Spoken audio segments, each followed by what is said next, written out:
नमस्कार. दृष्टिकोनच्या या पर्वामध्ये आपलं स्वागत. आज आपण एका विषयावर बोलायला हवं. तो विषय सत्ताधारी आणि विरोधक दोघांसाठी एक समान आहे. एक समान अशा अर्थाने की सत्ताधारी पक्षाच्या बाजूला ही तिघेजणं आहेत, 3 पक्ष आहेत आणि विरोधकांमध्येही तिघेजणं आहेत आणि दोघेही एकाच प्रमाणात अस्वस्थ आहेत. सर्वसाधारणपणे ज्याच्याकडे आहे आणि ज्या नाही असे जे 2 घटक असतात, तर आहेवाला घटक हा स्थिर असायला हवा, तो काम करताना दिसायला हवा. त्याच वेळेला नाही रे गटामध्ये अस्वस्थता असते ते समजू शकतं, कारण त्यांच्याकडे काही नाहीच आहे. पण महाराष्ट्राच्या राजकारणाचा विचार केला तर सध्याच्या घडीला हा आहेवाला जो सत्ताधारी वर्ग आहे तो सुद्धा तितकाच अस्वस्थ दिसतोय. आणि मला असं वाटतं की महाराष्ट्राच्या एकंदर आर्थिक आणि औद्योगिक हिताच्या दृष्टीने ही घटना गंभीरपणे घ्यायला हवी. म्हणजे आता पुढच्या महिन्यामध्ये देवेंद्र फडणवीस सरकारला 100 दिवस होतील. अजूनही हे सरकार म्हणजे रुळावरती आलं आहे आणि जोमाने धावू लागलं आहे असं दिसत नाही. इतकं प्रचंड बहुमत असतानाही या सरकारला जर संघर्ष करावा लागत असेल, कारभारासाठी म्हणजे ज्याला गव्हर्नन्स म्हणतात, शासन व्यवहारासाठी जर संघर्ष करावा लागत असेल, तर हे मला असं वाटतं की महाराष्ट्रातल्या राजकीय परिस्थितीवरती एक कटू भाष्य ठरवू शकेल. 3 पक्षांचं सरकार आहे, तिघांची तोंडं अजूनही एकाच दिशेला आहेत असं म्हणता येणार नाही. अधिकृतपणे सांगायला गेलं तर तिघेही म्हणतील हो आमचं सगळं उत्तम चाललेलं आहे. पण एक जो सगळ्यात मोठा जो पक्ष आहे तो अर्थातच स्थिरावलेला आहे. 130 पेक्षा जास्त आमदार 288 विधानसभेमध्ये असतील. तर भाजपला याच्या इतकी स्थैर्याची अपेक्षा कधी असूच शकत नाही, स्थैर्याची अवस्था कधी असूच शकत नाही. पण त्याच वेळेला जर जो संघर्ष दिसतोय तो 2 आणि 3 क्रमांकाचे पक्ष आहेत, म्हणजे एकनाथ शिंदे यांची शिवसेना आणि अजितदादा पवार यांचा राष्ट्रवादी, यांच्यातल्या मतभेदामुळे क्रमांक 1चा जो पक्ष आहे त्याचं काही चालतं आहे किंवा त्याची हुकूमत आहे हे असं चित्रच निर्माण होत नाही आहे. म्हणजे 100 दिवसानंतर नवीन सरकारला की एक शब्द वापरला जातो, मधुचंद्राचा काळ आहे.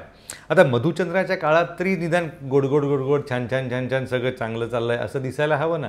या बाबतीमध्ये तसंही होताना दिसत नाही.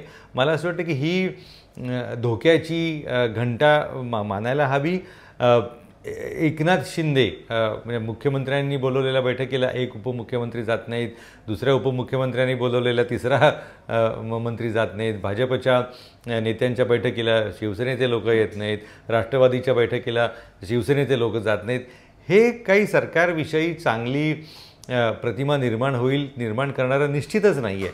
याच्यामुळे मला असं वाटतं की देवेंद्र फडणवीस यांना याच्या पुढे हा कारभार हाकताना किती सभ्यता, म्हणजे त्याला इंग्रजीचा आधार घ्यायचा तर त्याला किड ग्लो म्हणतात, त्याला किड ग्लोजमध्ये म्हणजे लहान मुलांच्या अलगदपणाने किती काळ ते सहन करणार. कारण त्यांचं कटू बोलणं जे अपेक्षित होतं ते त्यांचं बोलून झालेलं आहे. महाराष्ट्रामध्ये राजकीय खंडणीखोरी तिला थारा दिला जाणार नाही इतकं स्पष्ट विधान देवेंद्र फडणवीस यांनी केलेलं आहे. याचा अर्थ काही प्रमाणात का होईना ती पूर्वी खंडणीखोरी होती. देवेंद्र फडणवीसांच्या विधानाचा अर्थ की यापुढे तिला थारा दिला जाणार नाही, म्हणजे पूर्वीच्या काळात होता हा प्रकार असाच त्याचा अर्थ निघतो. पण त्यानंतरसुद्धा दावोसचा एक अपवाद सोडला तर सरकार म्हणून काही एका दिशेने एका निश्चित ध्येयाने महाराष्ट्र मार्गक्रमण करतोय असं दिसत नाही. मला असं वाटतं की हे याच्यामध्ये बदल तातडीनं व्हायला हवा. ही जी काही मनोमिलनाची गरज आहे यासाठी प्रयत्न व्हायला हवेत.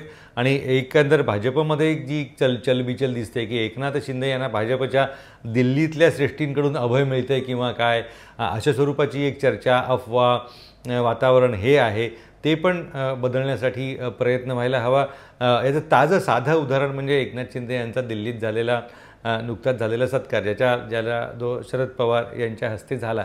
आता हा काही दिल्लीतच व्हावा आणि परत तो घडवून कुणी आणला तर साहित्य महामंडळाने, ज्याचा या सगळ्याशी काहीच संबंध नाही आहे. त्यामुळे हे याचा सगळ्याचा अर्थ हा अंतर्गत राजकारणामध्ये कुरघोडीसाठी केला जातो आहे, तो थांबायला हवा. एकमेकात कुरघोडी करण्यासाठी पुढचा 4 वर्षाचा काळ या मंडळींना आहे. निवडणुका जवळ आल्या की तीसाठी अधिक संधी मिळेल, पण तूर्त तरी त्यांना कारभारावर लक्ष केंद्रित करावं लागेल. आत्ताच्या घडीला महाराष्ट्रामध्ये शासन पूर्णपणे रुळावर आहे आणि ते कामकाजाला लागलेलं आहे असं चित्र निश्चितपणे दिसत नाही. इंग्रजीमध्ये एक म्हण आहे, 2 इज कंपनी 3 इज क्राऊड.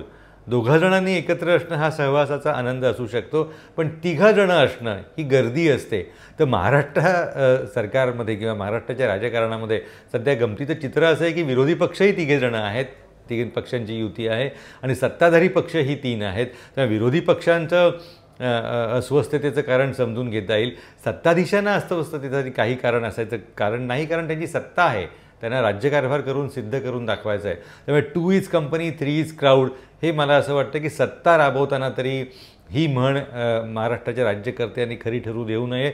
तसंच दुर्दैवाने होत असेल तर महाराष्ट्राच्या एकंदर प्रगतीला आव्हानं निर्माण होईल असं म्हणायला हरकत नाही. आजच्या घडीला महाराष्ट्राला कर्नाटक असेल, तामिळनाडू असेल, तेलंगणा असेल, गुजरात असेल यांच्याशी स्पर्धा करायची आहे. अशा वेळेला तिन्ही सत्ताधारी पक्षाने एकत्र येऊन राज्याच्या प्रगतीचा विचार करणं आणि त्याप्रमाणे धोरण आखणी आणि त्याची अंमलबजावणी करणं याची जास्त गरज आहे. ती होत नसल्यामुळे दुर्दैवाने 2 इज कंपनी 3 इज क्राऊड ही भीती खरी ठरते की काय असा प्रश्न निर्माण होतो. ती भीती खरी ठरू नये अशीच अपेक्षा मराठी जनांची असेल आणि ती सरकार पूर्ण करेल, त्यांनी सरकारने पूर्ण करावी अशी आशा व्यक्त करायला हवी. कारण पुढच्या महिन्यात अर्थसंकल्प येईल. हे मतभेद असेच सुरू राहिले तर त्याचा राज्याच्या कारभारावरती परिणाम होऊ नये असंच मराठी जनांना वाटत असेल.